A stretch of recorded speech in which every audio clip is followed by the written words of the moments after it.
అందరికీ నమస్కారం. ఈరోజు కథ హిట్లర్ ఎపిసోడ్ 146 మహేంద్ర రిలీజ్. ఇక స్టోరీకి వెళ్తే రక్షిత్ నీకు తగినవాడు కాదని కీర్తికి నచ్చ చెప్తుంది హాస్ని. కానీ కీర్తి ఆమె మాటలు వినిపించుకోదు. దానితో నీకు తగిన సంబంధం చూస్తానని రక్షిత్ వద్దని చెప్తుంది హాస్ని. రక్షిత్ కంటే మంచివారిని మీకోసం సెలెక్ట్ చేస్తానని చెప్పిన హాస్ని మాటలకి నీ దృష్టిలో అలాంటి వాళ్ళు ఎవరైనా ఉన్నారా అని క్యూరియస్గా అడిగింది కీర్తి. ఉన్నారు, విరాట్ గారి నమ్మకమైన అసిస్టెంట్ దాస్ అని బాంబు పేల్చింది హాస్ని. ఏంటి వాడా?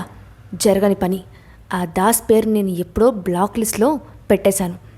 అయినా నీకు ప్రపంచంలో ఆ సైకో తప్ప ఇంకెవరు దొరకలేదా అని చిరాగ్గా అడిగింది కీర్తి. ఒసే, ఏం మాట్లాడుతున్నావే?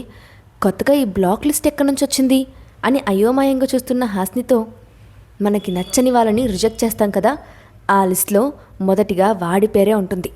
వాడి మొహం చూడాలన్నా నాకు కోపం అని దాస్ మీద కారాలు మిరియాలు నూరింది కీర్తి. నిజం చెప్పు, మీ ఇద్దరి మధ్య ఏమైనా జరిగిందా అని అనుమానంగా చూస్తున్న హాస్నితో, ఇంతసేపటికే వచ్చిందా ఆ డౌట్? ఆ రోజు నన్ను డ్రాప్ చేస్తానని చెప్పి అర్ధరాత్రి పూట నడి రోడ్లో వదిలేసి వెళ్ళిపోయాడు. Waste fellow. అలాంటి వాడి గురించి నా దగ్గర ఇంకెప్పుడు మాట్లాడకు అని కోపంగా చెప్పింది కీర్తి. దేవుడా, ఇది ఇంకా ఆ మ్యాటర్ మర్చిపోలేదా? ఇప్పుడు ఏం చేయాలి? దీనిని రక్షిత్ బారి నుంచి ఎలా కాపాడాలి అని లోపలే టెన్షన్ పడినా పైకి మాత్రం సరేలే నీ ఇష్టం, నేను ఆ క్యాబిన్కి వెళ్తున్నాను అని అక్కడి నుంచి లేచింది హాస్ని. క్యాబిన్లో తన చైర్లో కూర్చొని జరిగిన వాటి గురించి ఆలోచిస్తున్న హాస్ని మొబైల్ రింగ్ అయిన సౌండ్కి ఈ లోకంలోకి వచ్చింది. డిస్ప్లే మీద కనిపించిన విరాట్ నేమ్ చూసి కాల్ అటెండ్ చేసింది. బేబీ, లంచ్కి ఎక్కడికి వెళ్తున్నావు అని ప్రేమగా అడిగిన విరాట్కు, నేను కీర్తి బయటకు వెళ్ళి తింటాను అని బదులిచ్చింది హాస్ని. ఆ మాటకు కాసేపు సైలెంట్ అయిన విరాట్, సరే, హెల్తీ ఫుడ్ మాత్రమే తినాలి, జంక్ ఫుడ్ జోలికి వెళ్ళకూడదు, ఓకేనా అని చెప్పి కాల్ కట్ చేశాడు. అప్పుడే గదిలోకి వచ్చిన కీర్తి ఆ మాటలు విని, నువ్వు కావాలని విరాట్ సార్ని అవాయిడ్ చేస్తున్నావు కదా, మళ్ళీ అంత అవసరం ఏమొచ్చింది అని అడిగింది. ఆ మాటకు ఎంతగా నన్ను నేను కన్సోల్ చేసుకున్నా కూడా మనసులో తెలియని కంగారు కలుగుతోంది. మునపటిలా విరాట్ గారితో ఉండాలంటే తెలియని గిల్టీనెస్. మళ్ళీ మామూలు అవ్వడానికి ఎంత టైం పడుతుందో తెలియట్లేదు అని బాధగా అంది.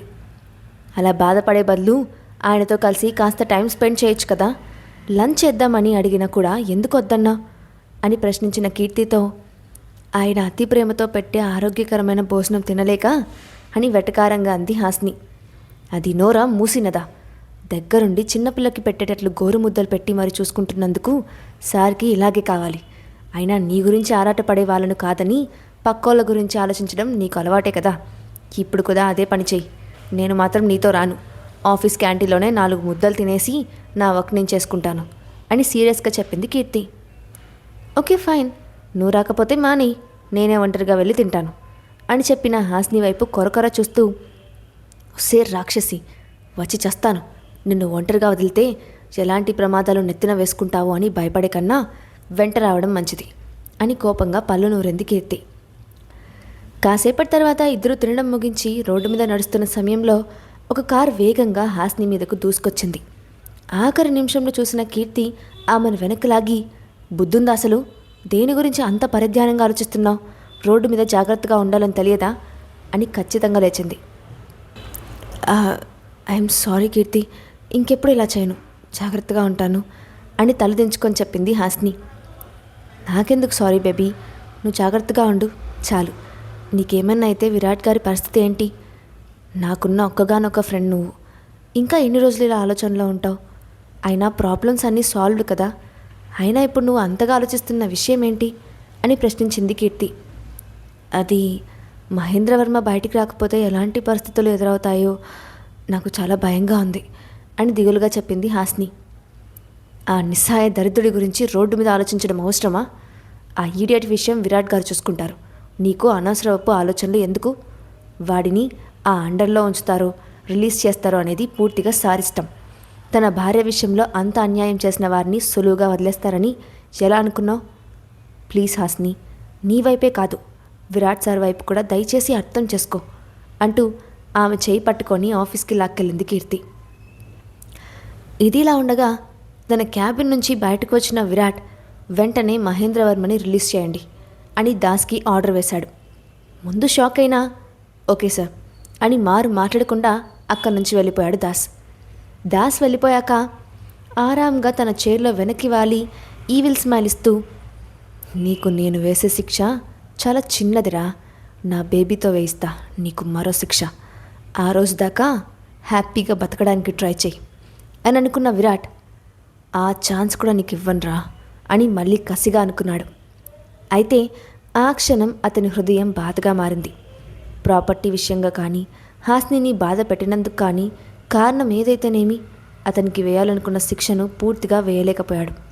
కేవలం హాస్ని కోరిక మేరకు మహేంద్రను వదిలేయడం విరాట్కు ఎంత మాత్రం ఇష్టం లేదు. కానీ ఆమె మనసులో ఉన్న భయాలు తొలగించాలంటే వాడిని వదిలేయక తప్పదని భావించి ఆ నిర్ణయం తీసుకున్నాడు. నెల రోజుల తర్వాత రిలీజ్ అయిన మహేంద్రవర్మ నేరుగా హాస్పిటల్కి వెళ్ళి తన గాయాలకు ట్రీట్మెంట్ చేయించుకున్నాడు. అక్కడి నుంచి అటే షాపింగ్ మాల్కి వెళ్ళి కొత్త డ్రెస్ వేసుకొని ట్రయల్ రూమ్లో మార్చుకున్నాడు. బయటకు వచ్చి విడిచిన బట్టల్ని డస్ట్బిన్లో వేస్తున్న సమయంలో వాటికున్న రక్తపు మరకలు చూసి అక్కడున్న సేల్స్ మ్యాన్స్ భయపడ్డారు. ఆ వ్యక్తిని చూసి చిన్నగా నవ్వుకుంటూ అక్కడి నుంచి ఇంటి దారి పట్టాడు మహేంద్ర.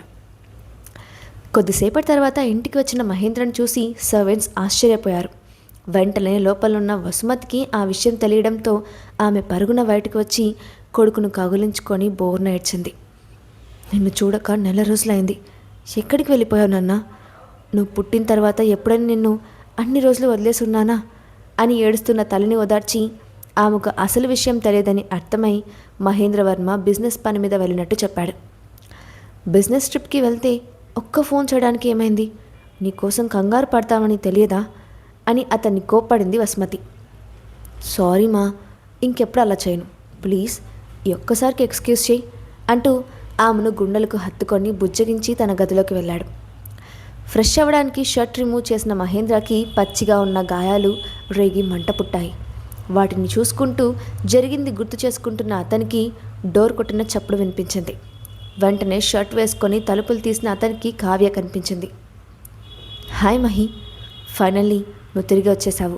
నాకు ఎంత ఆనందంగా ఉందో తెలుసా, నీ గురించి నేను ఎంత కంగారు పడ్డానో తెలుసా అని బాధగా అంది కావ్య. డోంట్ వరీ, నేను బాగానే ఉన్నాను అని చెప్పిన మహేంద్రతో, నువ్వు ఎక్కడున్నావో తెలిసి కూడా నేను సేవ్ చేయలేకపోయాను. ఐఎమ్ రియల్లీ సారీ మహి అని తలదించుకుంది కావ్య. ఆమె మాటలకు అదిరిపడ్డాడు మహేంద్ర.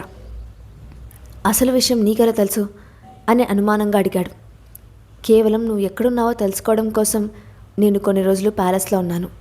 విరాట్ హాస్ని నీ గురించి గొడవ పడడం విన్నాను. అప్పుడే విరాట్ నిన్ను బంధించి ఉంచారని తెలిసింది. కానీ నేను ఈ విషయం అంకుల్కి కూడా చెప్పలేదు అంటూ మహేంద్రవర్మ ముఖం చూసిన కావ్య, మహి నువ్వు నిజంగా హాస్నిని ఇష్టపడ్డావా? నిజం చెప్పు అని ప్రశ్నించింది. ఫస్ట్ నేను అడిగిన దానికి సమాధానం చెప్పు, వాళ్ళిద్దరికి డివోర్స్ అయిందా అని ఆరా తీశాడు మహేంద్ర. విరాట్ డివోర్స్ తీసుకోవడానికి రెడీగా లేడు. ఆ ఇద్దరి మధ్యలో కోల్డ్ వార్ నడుస్తోంది. విరాట్ ఆమెకు డివోర్స్ ఎందుకు ఇవ్వలేదో నాకు ఇప్పటికీ అర్థం కాలేదు అని జవాబిచ్చింది కావ్య. నువ్వు చెప్పింది నిజమేనా అని ఆశ్చర్యంగా అడుగుతున్న మహేంద్ర వైపు చూస్తూ, ఈ పాటికి విరాట్ ఆమెకు డివోర్స్ ఇచ్చి ఆ హాస్ని దగ్గరికి రావాలి, కానీ అలా జరగలేదు అని కోపంగా అంది కావ్య. ఆ విషయంలో నేను తప్పు చేశానని నీకు కూడా అనిపిస్తోందా అని ప్రశ్నించిన మహేంద్రకు, నా ఉద్దేశం ప్రకారం నువ్వు చేసింది అసలు తప్పే కాదు. ఒకరిని ఇష్టపడటం తప్పు కాదు. ఎలాంటి పరిస్థితుల్లోనూ నేను నీకు సపోర్ట్గా ఉంటాను అని నమ్మకంగా చెప్పింది కావ్య. నువ్వైనా నన్ను అర్థం చేసుకున్నావు, చాలా థ్యాంక్స్ కావ్య అని మనసులోనే ఆనందపడుతూ చెప్పాడు మహేంద్ర. కావ్య వెళ్ళిపోగానే తన పక్కనే ఉన్న టేబుల్పై ఉన్న వస్తువులన్నీ విసిరి కొడుతూ, ఛా, ఇంత ప్లాన్ చేసి ఇంత టార్చర్ భరించి అంతా వేస్ట్ అయిపోయింది. వాళ్ళు విడిపోవాలని, హాస్ని నాతో రావాలని ఎన్నో కలలు కన్నాను, కానీ అంతా తలకిందులైపోయింది అని తన చేతిని గోడకు వేసి కొడుతూ కోపాన్ని తీర్చుకుంటున్నాడు. ఛా విరాట్, హాస్నిని నీకు ఎప్పటికీ దక్కనివ్వను, ఇది రాసి పెట్టుకో. ఇక దాగుడు మూతలు లేవు, ఏదైనా ఫేస్ టు ఫేస్ అని కసిగా అన్నాడు. ఆ రాత్రి ప్యాలెస్లో హాస్ని విరాట్ గురించి తప్పించుకుంటూ తిరుగుతోంది. అది గమనించి, ఈరోజు రాత్రి నీకు చుక్కలు చూపిస్తాను, వెయిట్ చేయి అనుకుంటూ విరాట్ ఒక వుడెన్ బాక్స్ తీసుకొచ్చి టేబుల్ మీద పెట్టాడు. ఆ బాక్స్ రెక్టాంగులర్ షేప్లో అందమైన డిజైన్తో ఉంది. కుతూహలంతో హాస్ని ఆ బాక్స్ ఓపెన్ చేసి చూస్తే అందులో ఒక అందమైన సిల్వర్ పెన్ కనిపించింది. ఇది అసలు రాయడానికి పనికొస్తుందా? కొంపతీసి స్పై కెమెరా పెన్ కాదు కదా అని కంగారుగా బాక్స్లో పెట్టేసి నిద్ర నటిస్తూ పడుకుంది. స్నానం చేసి వచ్చిన విరాట్ ఆ బాక్స్ దగ్గరికి వెళ్ళడం చూసి హాస్ని టింగుమని లేచి కూర్చొని, విరాట్ గారు, ఏంటది? అదేమన్నా మ్యాజిక్ పెన్నా అని ఆతృతగా అడిగింది.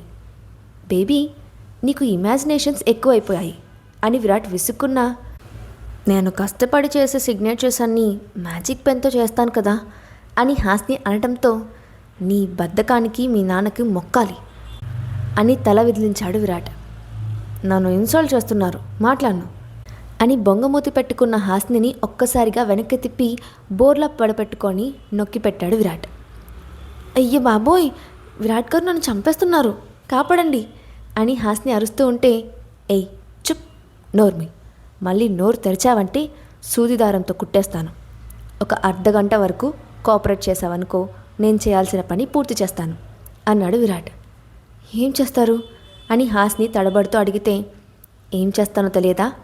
వారం రోజుల క్రితం నువ్వు అడిగింది కదా, అప్పుడే మర్చిపోయావా అని కొంటెగా అంటున్న విరాట్ బుగ్గ మీద గట్టిగా కొరికింది హాస్ని. అబ్బా అని విరాట్ లేవగానే అతన్ని తోసేసి, నన్ను ముట్టుకోవద్దు, నాకు భయం వేస్తుంది అని బెడ్ చుట్టూ ప్రదక్షిణం చేయడం మొదలుపెట్టింది. భయం ఎందుకు బేబీ, నేనున్నాను కదా అంటూ ఆమె వెంట పడుతున్న విరాట్ నుండి తప్పించుకుంటూ చేతికి దొరికిన వస్తువులన్నీ అతని మీదకి విసిరింది హాస్ని. అసలు విరాట్ ఉద్దేశం ఏంటి? హాస్ని దొరుకుతుందా? హాస్ని విషయంలో మహేంద్ర నెక్స్ట్ స్టెప్ ఏంటి? మహేంద్ర మళ్ళీ గొడవలకి కారణమవుతాడా? నెక్స్ట్ పార్ట్లో చూద్దాం. ఈ స్టోరీ అప్డేట్ ఎలా ఉందో కింద కామెంట్ బాక్స్లో మీ ఒపీనియన్ని షేర్ చేయండి. అలాగే ఇలాంటి మరిన్ని స్టోరీస్ కోసం మా ఛానల్ని తప్పకుండా సబ్స్క్రైబ్ చేసి పెట్టుకోండి. Thanks for watching.